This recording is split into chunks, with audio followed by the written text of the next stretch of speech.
Oh, welcome everyone. Welcome back to our Bible study in our fourth week of dealing with Job.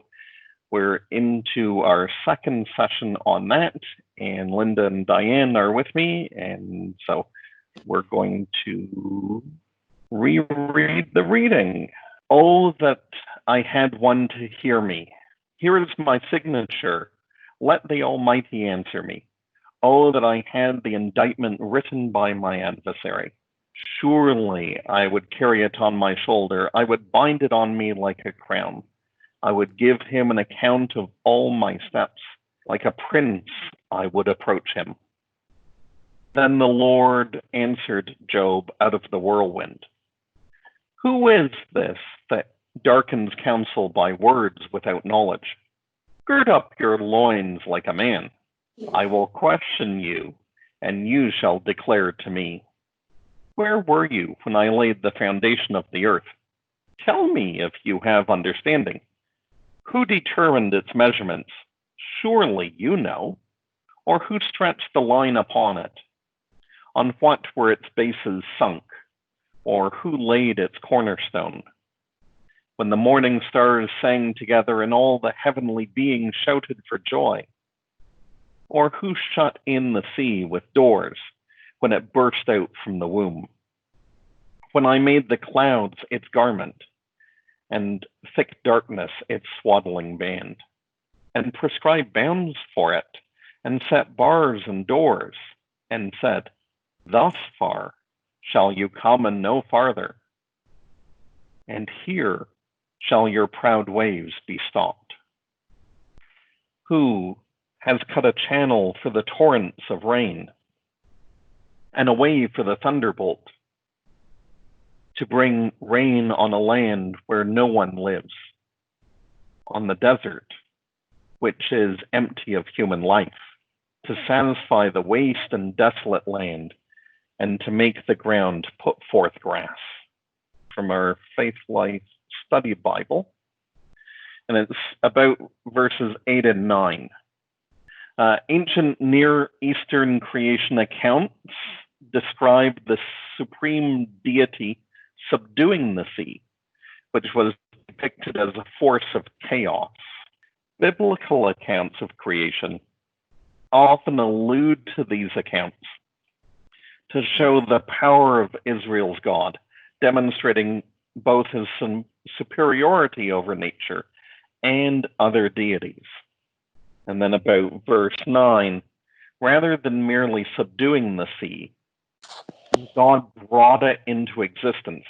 Here God describes caring for the mighty sea as if it were an infant, clothing it with clouds. This is likely a reference to the horizon line on a cloudy day, when it looks as if the clouds are touching the sea. So my questions about that portion of our reading. When we read these biblical stories and we understand that there's imagery being used in these myths, what do we do with these stories? If we say that the Bible's true, and people ask us if we actually believe these stories, then do we believe that God had a tape measure and sort of measured out how big Earth was going to be, right? Do we believe that he actually put pillars somewhere, or that he put the clouds as a boundary for the waters? How do we respond to these stories?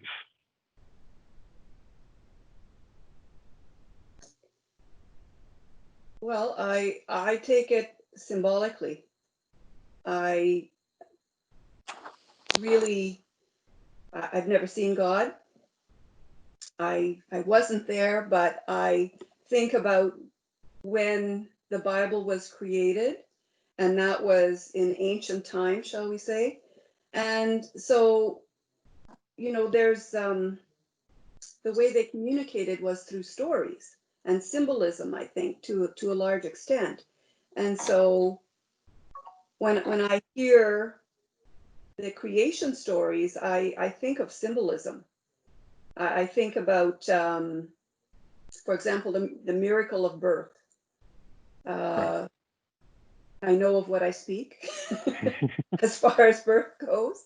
I've, give birth to a few kids, and just generally, I mean, people know that there's pain, there's stress, there's fear, there's joy, there's apprehension, there's so many things going on that, I can just imagine that God, as He created the earth, the world, the universe, that that probably caused, similar kinds of reactions. So when I try to understand this, I think about how does it compare, say, to my life or to our lives, and what symbolism is being used and why. So I don't take it literally. I never have, but it has been very confusing. Yes. Right. Linda, any thoughts? Um, Diane's sentence kind of summed it up. Her last sentence kind of summed it up for me. It is very confusing, and I'm always challenged when I have a discussion with someone who seems to accept it literally, and I just can't go there. But I don't have the an argument that satisfies me. Well, as I said in an earlier week, I don't really like arguing. So, but as far for my own brain to comprehend, it has to be symbolic. And then for me, the struggle is not, is this real, but more, what does this mean? And why did somebody write this? Right. One of the things that I've often pondered is when we read, let's say, one of Shakespeare's plays, we're willing to read that in a way where we don't read it as a case of, in Shakespeare's time, all of these things happened this way, right? We're willing to suspend that our belief that it needs to be a literal understanding. Yet when we approach the scriptures, somehow that disappears at some point.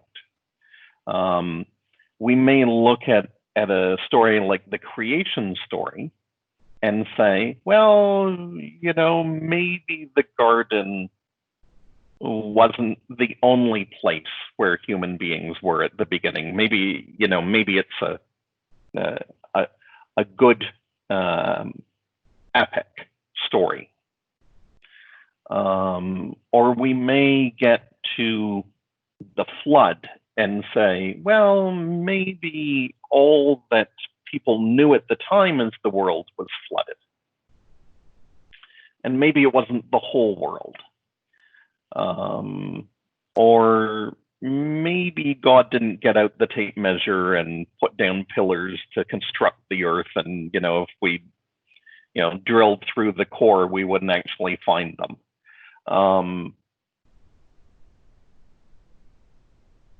But at some point, we do take the stories as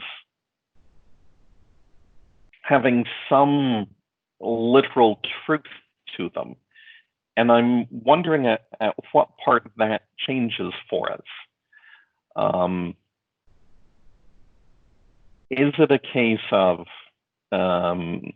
if we looked at the New Testament, would we be willing to approach the birth narratives of Jesus, or of even John the Baptist, Mary's visit to Elizabeth, those stories?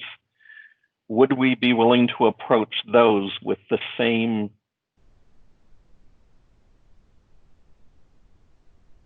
approach of maybe this is fable, or do we approach them as being literally true?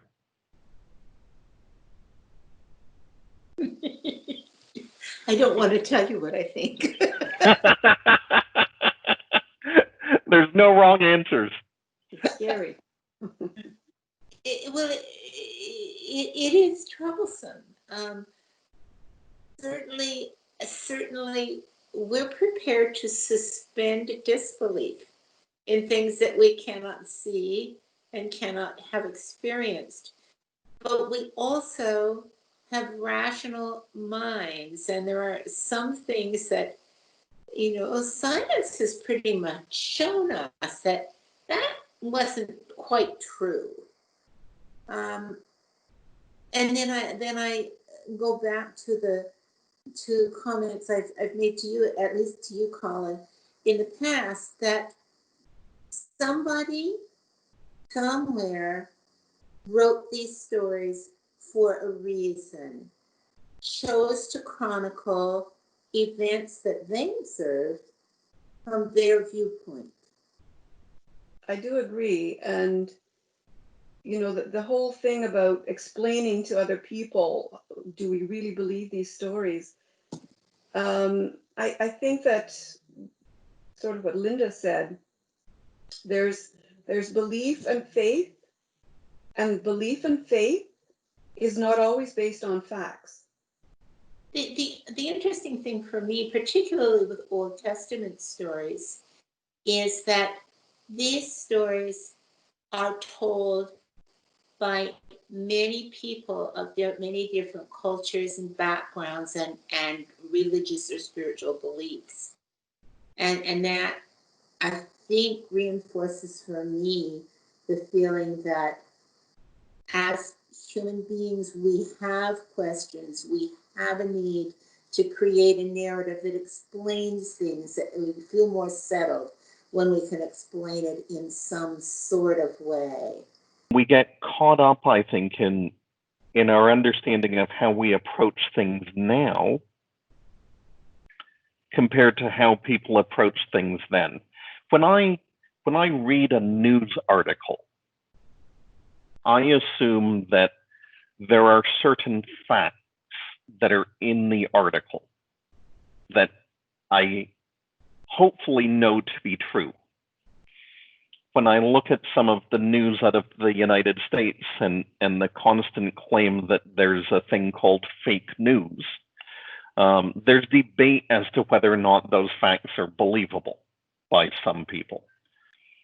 But if I'm going for a news source, I expect the facts in that news source to be true. But how do I know an ancient document is a news source or a story? How do I know that when Job was written, that Job ever existed? Or that Isaiah ever existed, even? How do I approach that as being historical fact or epic story? And then that leads me down the whole road of, well, what do I do with that going forward?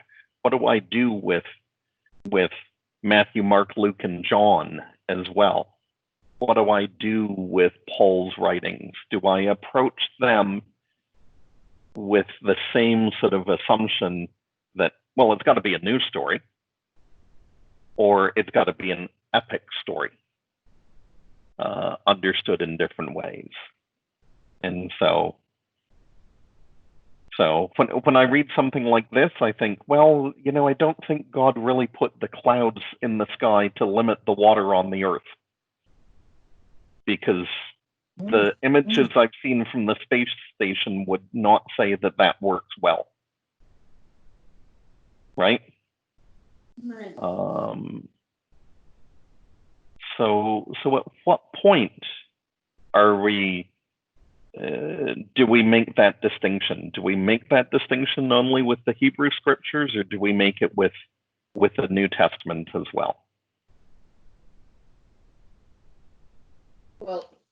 I do make that distinction with the Hebrew text compared to the New Testament because, well, there are some things that can be checked as fact in the Old Testament. You haven't made this easy for us. No, but faith and biblical studies aren't easy, right? I mean, it's supposed to affect us doing this, right? By engaging in the studies, we are to be changed. Otherwise, there's no point in doing the studies, right? As we've got the pandemic ongoing, part of me is wondering how the future will see this time. And if somebody wrote a tale or an ode about the pandemic, would that be picked up in a couple of thousand years as potentially an historical account of it? And you know, the scientific part of me, I don't know, Linda, if Bill has looked at any of this from a mathematical standpoint, but I found over the last couple of days details around the transmission rates and where different states are and different provinces are, and sort of what the growth of the virus is being projected to be, that I can understand from a mathematical perspective. I mean, I don't do the research, obviously, but I can read the research and get it from a mathematical perspective. But yet I know that there are lots of people who I couldn't use that language with to begin to explain it to. I'd have to tell it using different words to get people to understand that going to Florida at the moment is daft. Right? Explain that to the NBA. Exactly, and that's part of why I've been reading it. Is, you know, MLS is supposed to start up in the beginning of July in Orlando, and then NBA is coming in after that. The women's soccer team in Orlando has pulled out of the women's soccer tournament because a number of their players and staff have been infected by it. And the one number that sort of boils down to the transmission rate there is high enough that the growth is still going to be exponential. It's not showing a sign of slowing down there. Where here it is. You know, at one point, New York was considered the worst place you could be. You would not go anywhere near New York State. Now New York's better off than Florida. And again, I could explain that one way to a bunch of people who understood the mathematics behind it. I'd have to find other language for people who didn't. And so I'm wrestling with all of that as I'm wrestling with the imagery in these stories from Job and throughout the scriptures, and thinking, you know, I could see there's a woman who writes hymns to old familiar hymn tunes, and she's always writing about whatever's going on in the world. And so she's written a couple about the pandemic. She's written a couple about Black Lives Matter. And I wonder if, again, at some point in a couple of thousand years, if the text gets divorced from the music notation, if somebody just finds the text at some point, you know, are they going to read that? Oh, this is the way that it was during the pandemic, as opposed to artistic license, right? So. But sometimes artistic license, well, I don't think there's any but there. Artistic license does or has the potential to clarify or elucidate what is going on. Right. I read an interesting story a couple of weeks ago about who wrote it? McCartney? Did Paul McCartney write Blackbird? Or was that Yes. Paul? I read the story of his motivation for writing it, and who knew? Yes. Yes. I read the same story. Yeah, it was a nice song, and I really enjoyed it. But I wondered when I read that how many other stories, and even go back to Shakespeare, even how many stories were written that were an attempt to clarify or explain something that was going on in their lives or had in the past gone on in their lives, and that didn't make it wrong. It was just an interpretation of something that affected them, which is kind of how I approach a lot of stories that I don't understand. And I say to myself, I don't have to understand them. I still think it's okay to believe without being able to define precisely what happened.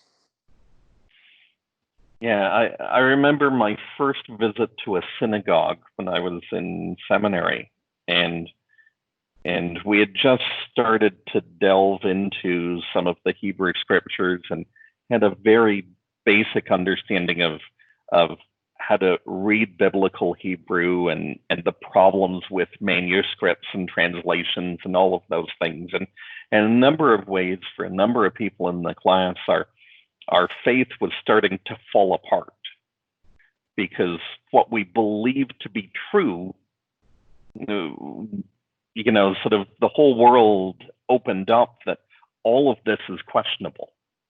Mm-hmm. And our Hebrew prof had organized for the class to go and sit in worship in one of the local synagogues on a Saturday and then have time with the rabbi afterwards. He and the rabbi were good friends. And so somebody in the class said to the rabbi, well, do you believe all this to be true, coming from, our learning about the scriptures and all sorts of things? And the rabbi just sort of stopped and looked quizzically at my classmate and said, well, if you're asking me if the story is literally true, then I think you've missed the truth in the story. I like that a lot. And so yes, there are things that are not going to be literally true, but if we go back to that artistic license, they hopefully evoke a truth within us, right? Again, I don't envision God having the tape measure out and putting out pillars, but I do envision that God somehow created the figurative foundation for the world to exist. Mm-hmm. I do believe that God somehow puts limits on how things function. God limited Satan in Satan's afflictions of Job, right? God did the same with the seas.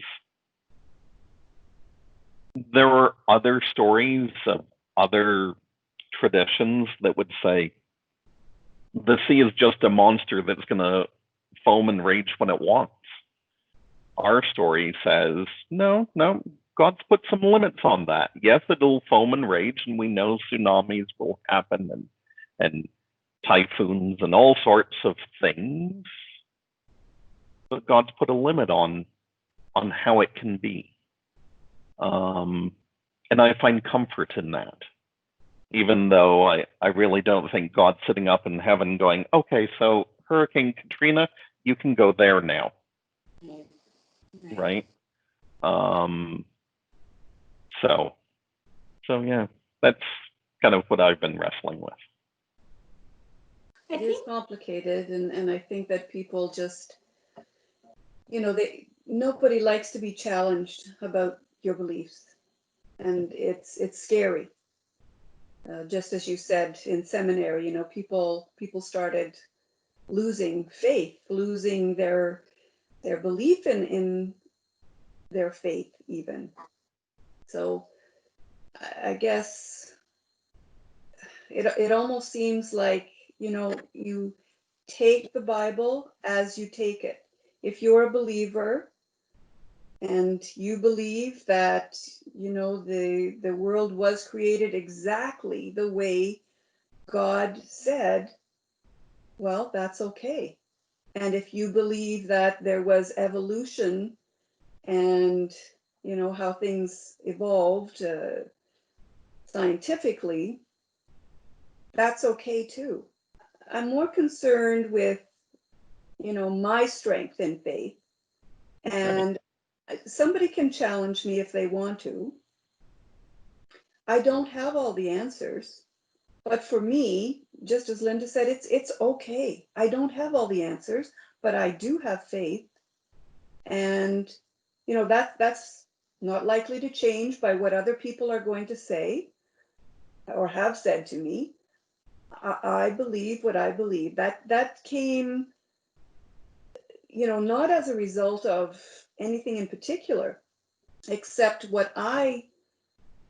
how I grew, how I learned, how I accepted, how I interpret. And so I feel fairly strong. If people do challenge me, I will just tell them, I can't always answer your questions, but I know what I believe. And that's all that really matters to me. I can't defend it. I don't want to defend it. It's not, I'm not here for that purpose. I'm here to hang on to that faith and just go away and leave me alone. The thing I'm often reminded about too is that my faith, what I believe, or what we as a group, as a community believe, has supported and nourished people for generations and generations and generations and generations. So, the little details aside, there is, for me, I believe there is a truth there that I, I'm happy to be part of so many people who have been comforted by it. That makes it, it's not a fly by night kind of thing. Right. Yeah.